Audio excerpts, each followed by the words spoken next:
Le procès du 13 novembre 2015, vous le savez, on le suit depuis des mois en compagnie de Michel Zerbib, notre chroniqueur judiciaire. Bonjour Michel. Bonjour Ilana. Et oui, 8 mois de procès, mais on ne s'habitue toujours pas à entendre ces témoignages de survivants, des familles, des victimes du massacre du 13 novembre. Des paroles toujours aussi déchirantes, des témoignages de personnes qui n'ont pas renoncé toutefois à vivre. On va commencer notamment par le témoignage d'une certaine Vanessa. Oui, Ilana, une première victime qui s'est avancée vers la barre et hier, vers midi, Vanessa, 33 ans, les avant-bras posée sur la barre, elle tient une feuille de papier entre ses mains et elle va lire un texte qu'elle a préparé. La voix est posée et calme. Ce 13 novembre, elle vient au concert avec son compagnon de l'époque. Ils vont sur le balcon.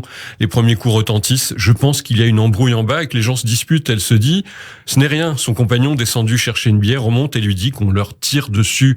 Ce sont des terroristes. Et puis il fuit direction les loges, puis les combles. Tout au long, elle se répète, tout va bien, tout va bien. Comme un mantra. Pendant 5 ans, j'ai fait semblant que tout allait bien. Elle raconte son après-attentat. J'ai travaillé fort durement parce que c'était ce qu'on me demandait de faire et c'est ce que font les gens qui vont bien, oui, mais elle dit aussi les angoisses, les paralysies faciales, les insomnies, l'incapacité à prendre le métro. Vanessa va poursuivre sa lecture de ce récit du soir et de l'après. Elle raconte notamment la plus intense crise d'angoisse dans le métro. Elle aurait pu tomber à genoux, mais s'est promis de rester debout. Je resterai debout, répète Vanessa, des sanglots. Dans la salle, elle reprend et puis c'est la fin de la déposition. Alors, une autre femme va se présenter également à la barre, une certaine Karena qui se dit, elle, très stressée. Oui, très stressée pour témoigner. Elle retrace les premiers tirs et aussi la fuite, une porte qu'elle ouvre, celle d'un placard technique où elle va se cacher et où se réfugie aussi un autre homme ici. La peur est épaisse comme de la soupe, dit-elle, et puis c'est l'attente. On était dans le noir, on était dans notre peur. Un geste des mains, un petit bruit de craquement. En fait, Karena raconte le moment où son téléphone sonne et l'homme présent dans le placard avec elle, Nicolas, le brise en deux pour ne pas se faire repérer. J'ai commencé à dire au revoir à mes enfants dans ma tête, au revoir à la vie. Et Karena, qui poursuit d'une voix avec une pointe d'accent américain, elle s'interroge sur ce qu'elle va trouver après la mort.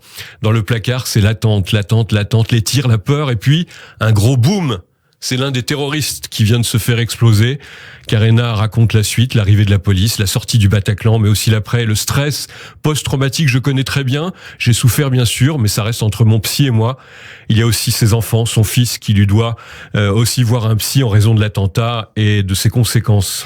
Un témoignage également, celui de Robert, qui a raconté son 13 novembre. Ce jour-là, il a retrouvé un ami. Oui, c'était un témoignage assez truculent, une personnalité. Alors il dit, je prends des bières, des joints, on va au concert, et puis c'est l'attaque. Et Robert qui raconte les tirs, le sang partout sur moi.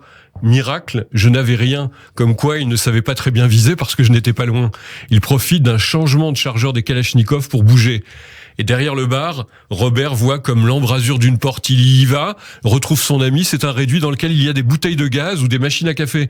On va se dire de toute façon, quitte à y passer, autant y passer en se défendant. Et il a pris une bouteille de gaz.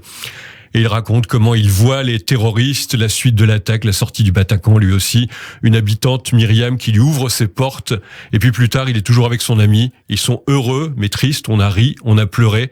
L'impression d'être complètement dissociés de nos corps.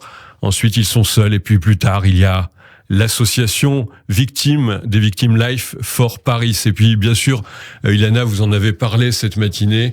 La disparition hier de notre chère amie Françoise Rudetsky.